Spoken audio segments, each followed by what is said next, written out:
bangga pa more.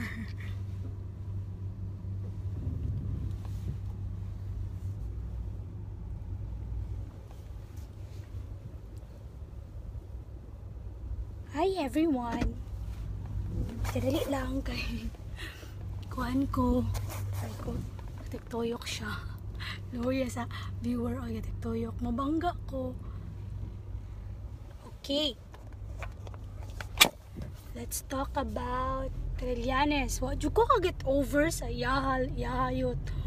Wala jud ko ka-get over niya gabi. Nagtan-aw mi as in pag live. Here comes my housemate, si Maymay. Hi, May. Hi, Saib. Here comes my housemate, si Maymay. Na ano siya, na kuan siya kanang. Parehami ano ba? Hi, Saib. How are you? Parehami og kuan ni Maymay kanang hobby. Not hobby, actually, but interest. Parehami interest ni Maymay. And, na-shocked jud ko saya. Ana magud si Maymay na jang watch BBC gi-interview si Trillanes niya. We were about to sleep. So ni ana ko kay Maymay. Unsa naman po na something stressful na pod. Tulog na mi. Ano siya no, magkatawa jud ka. Ano siya? Sa iba. Now you're watching, so I'm gonna have to speak English, Saib. Happy holiday, Saib. How are you there? How's your Eid? I hope everything's fine. You're in your home already? Wala Saib, this is a topic about something else. We have a senator who happens to had a recent interview with BBC, and I just want to talk about him. Ayan. So, I guess, Saib, you will not be able to understand our topic. So, okay. English. You're not gonna be able to understand anyway. It's all about our senator who happens to have an interview with BBC News, Hard Talk. His name is Peter Sukur, and I hope your family is fine. Anyway, send my regards to your family. And I have my tattoo, Saib. See? Okay. Anyway, let's talk about Trillanes. Nashocked ko kay Trillanes as in when I opened BBC, I was the first who tweeted sa Twitter. Pag post sa Hard Talk BBC sa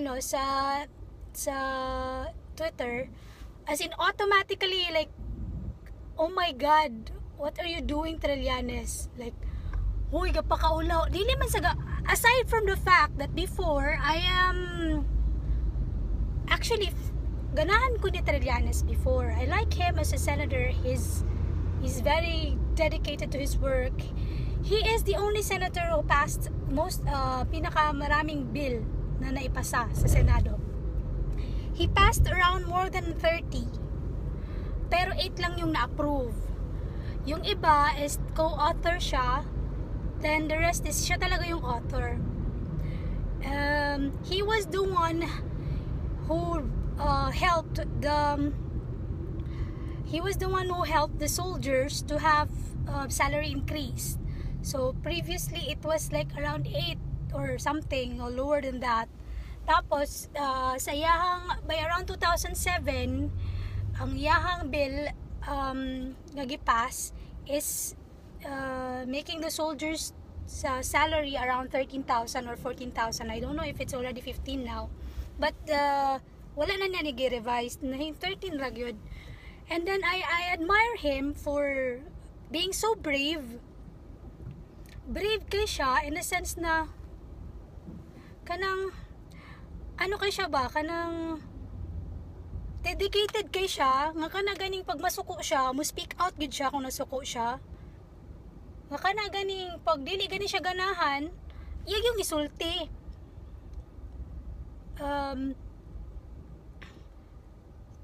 Sinasabi niya talaga na ayaw ko talaga, ayaw niya sa presidente. Okay, fine. Tapos he has this nerve and he has this guts to show to people documents against a president, or let's just say against the official na ayaw niya. So wala siyang takot doon. Parang kahit na ikahiya niya, wala siyang takot. Kahit na later on mapahiya siya dahil hindi naman authenticated yung documents niya, wala siyang pake. As long as he opened the door, I mean the eyes of the people, na feel niya nga corrupt na siya, corrupt na nga tao. Na-shock lang jud ko niya, admire jud brave bagag na. Na-admire na ko siya in a sense sa iyang bravery. Laliman ka sa ka-brave niya, kaya niya mag-suicide. My God, ang iyahang gibuhat sa BBC is a political suicide. Like, gosh, when I first saw him in that interview, that was last night around 10 in Abu Dhabi, we were already thinking na negative tanan. The one that you saw in the news is not complete, dude. Oh my God. I wish I can post the link in my page. The one that I posted is only worth 30 minutes. Ang tinuod nga hard kagikat nila, ilang giwala ang katong original. Daghan kay ang dami niyang sinabi against Duterte. And then he was like super burnt talaga. He was super burnt, like to the point na, oh my God, hindi ko ma-imagine kagabi. Yung parang kung ako yung nanonood, yung nanonood kami sa kanya, parang feeling ko ako yung nahihiya. Kasi the good thing about Pete, his name is Peter, I guess, Sakur. The good thing about the host, he is so daring. He did the research, his team did the research before asking. He even asked before you have committed treason, sabi pa nga niya doon, you were trying to put down, or you were trying to impeach one president, which I think it was Gloria Macapagal. He said like that. And then he said it was just a one-day coup. So if it's a one-day coup, it's obvious that you cannot make it this time, that you are against the people of the Philippines. Sabi niyang ganon, te. Sabi ko, oh my God, burn. So post kami, burn. Yung reaction talaga namin, burn. Yung parang, it's obvious that you cannot pin down this president because you're against the people. Parang ganon ang pagkasabi. Woo! Parang, shit. Dun ako na sa sinabi niya na bright ang host, pwede political. No, actually, the host was already interviewing a lot of senators, prime ministers, even prime minister sa Russia na interview na to niya. Mo ganing hard talk, kay hard talk, hard ka. Mga talk sa mga gahig ulo, hard talk. Mga talk na siya sa mga gahig ulo pa more, How I wish interviewin si Lenny. Oh my God, burn. Abalo mo pag-post sa hard talk sa Twitter, the first 10 comments sa Filipino, oh my God, Trillanes, you're such a liar. You don't represent me or my family. Agad ang agoy, or my family as a Filipino citizen. Ayuta ka. Yung comment. Comment din ko yun. Ang comment ako kay pang-apo nga preamble. Ay dili ka ng loyalty pledge. Bayuta ka. Nga ako ang comment sa Twitter. Akong comment sa Twitter na, if you work for Philippines, speak and work well for it.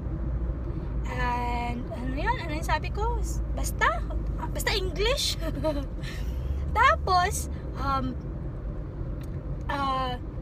dun pa siya sa may sinabi na ano, actually sabi niya, actually Philippines is not really affected that much with it comes to drugs. Ano mi, oh my god, sabi pa niya, those reports that you have seen are just papers, sabi niya. In fact, only 27% or 2.7%, sabi niya ganun, ang affected by Manila itself. Oh my god. Sus, the reaction, ang reaction tawan kay Trillanes, like, fuck. Oh my god, dagana lagi na mong effort.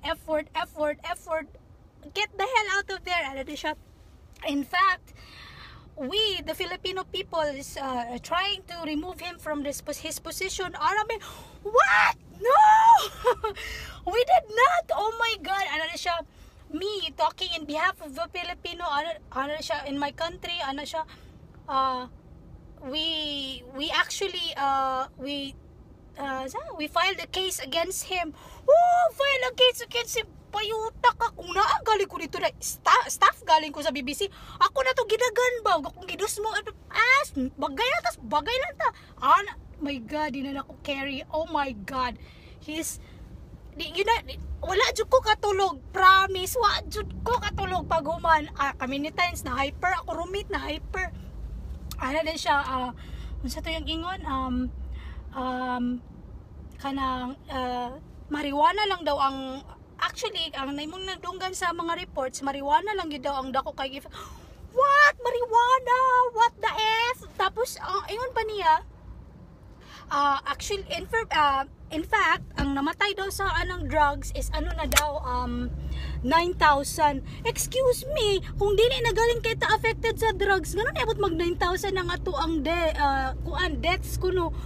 Lumiag suntukon sus, kung ako'y host ato ni ambak na siguro ko sa iyang nawong ba kanang ako lagi siguro to gisuntok ba kanang bistiya kanang nawong ni agoy na baulang kanang kung dili gani gyapon pug ko kung dili galing ko pro Duterte bisan pag pro Leni ko no masuntok sa siguro nako to siya kay sayop na gid iyang ipang-ingon ana siya, he is killing people. Ana din ang host na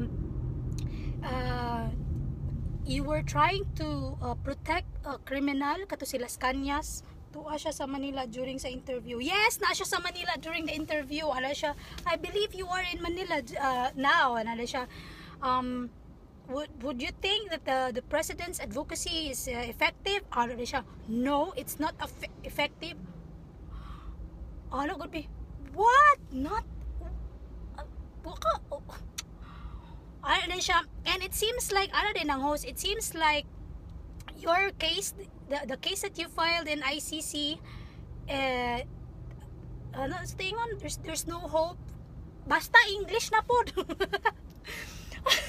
Smuka ginaling mo maghunaw, quote unquote, hindi ko kabaluan ng quote unquote, buti ko pwede may newspaper kay daya jud ko ba.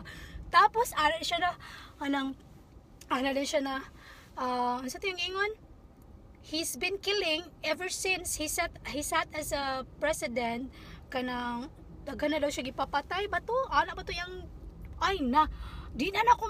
hindi ko na talaga maalala lahat ng mga sinabi niya dahil ang init na ng dugo ko,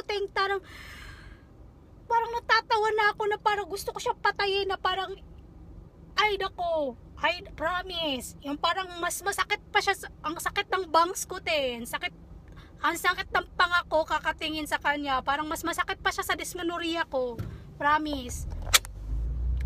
And as in, ay mabuang ko ba yung taka rin, agad to yung nag-comment ba nga, #bugok, #walang bayag, na yung mga comments sa Twitter youth, oh my god, ano ko ulawa, and walay nag-ano sa iya walay nag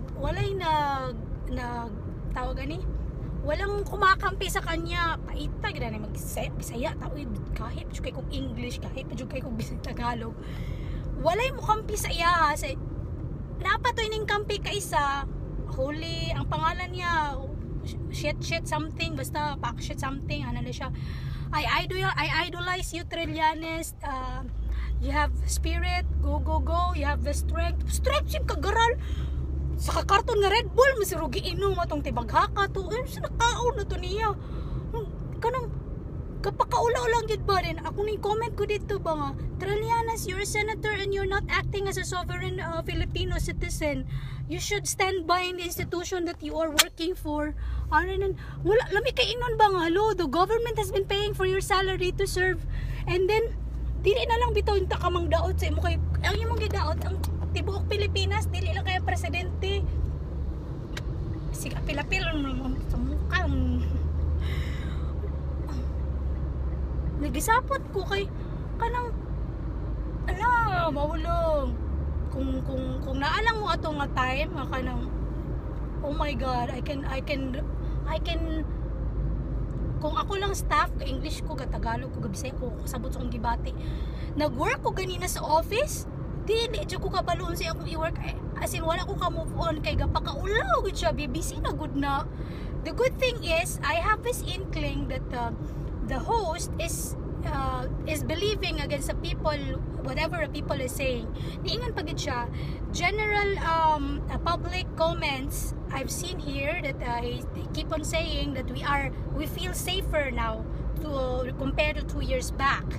Ingon siya ana siya, no, that's not true. Hello, that's not true. Siguro no, kana magudiyag na gakalat manguda sa Manila, maula dara ba kay kakalat kita sa Manila ba mo na nga ingana na kay dili safe mga traidor.